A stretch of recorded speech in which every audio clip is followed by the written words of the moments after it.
Hello শিক্ষার্থী বন্ধুরা, কেমন আছো তোমরা সবাই? Welcome back to beat English learners. আজ আমরা আরো একটি গুরুত্বপূর্ণ প্যারাগ্রাফ পড়তে যাচ্ছি, যার নাম হচ্ছে ডে লেবার। তাহলে চলো দেরি না করে প্যারাগ্রাফটি পড়া শুরু করি। A day laborer is a person who earns his living by doing physical work every day. একজন দিনমজুর হলেন এমন একজন ব্যক্তি যিনি প্রতিদিন শারীরিক পরিশ্রম করে জীবিকা নির্বাহ করে। He is usually poor and belongs to the low income group of society.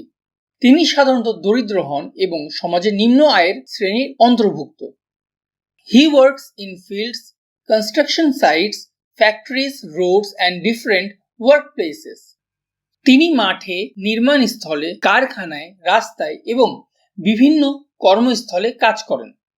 He gets work in the morning and receives wages at the end of the day. তিনি সকালে কাজ পান এবং দিনের শেষে মজুরি গ্রহণ করেন। His income is not fixed and it depends on the availability of the work. তার আয় নির্দিষ্ট নয় এবং কাজের প্রাপ্যতার উপর নির্ভর করে। Sometimes he cannot find any work and has to pass the day without earnings. কখনো কখনো তিনি কোনো কাজ পান না এবং আয় ছাড়াই দিন কাটাতে হয়। He worked very hard from morning to evening under the scorching sun or in the bad weather. অর্থাৎ তিনি প্রচণ্ড রোদ বা খারাপ আবহাওয়ার মধ্যেও সকাল থেকে সন্ধ্যা পর্যন্ত কঠোর পরিশ্রম করেন। Despite his hard work, he often struggles to provide food, clothing and education for his family. কঠোর পরিশ্রম সত্ত্বেও তিনি প্রায়ই পরিবারের খাবার, পোশাক এবং শিক্ষা ব্যবস্থা করতে হিমশিম খান। A day laborer plays an important role in building roads, houses, bridges and other infrastructures.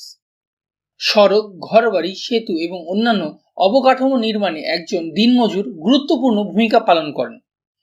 His contribution to society is valuable and can't be ignored. সমাজে তার অবদান মূল্যবান এবং তা উপেক্ষা করা যায় না। He deserves fair wages, respect and better living conditions.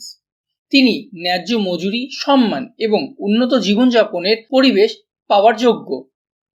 We should be sympathetic to day laborers and appreciate their hard work. আমাদের দিনমজুরদের প্রতি সহানুভূতিশীল হওয়া উচিত এবং তাদের কঠোর পরিশ্রমের মূল্যায়ন করা উচিত। তাহলে শিক্ষার্থী বন্ধুরা, এই ছিল আজকের ক্লাসটি। আশা করি তোমাদের প্যারাগ্রাফটি ভালো লেগেছে। ভালো লাগলে অবশ্যই লাইক করবে, কমেন্ট বক্সে জানাবে তোমরা পরবর্তীতে কোন টপিকের উপরে ভিডিও পেতে চাও এবং নিজের বন্ধুদের সাথে অবশ্যই শেয়ার করবে। তাহলে ভালো থাকো, সুস্থ থাকো, দেখা হবে নেক্সট ভিডিওতে।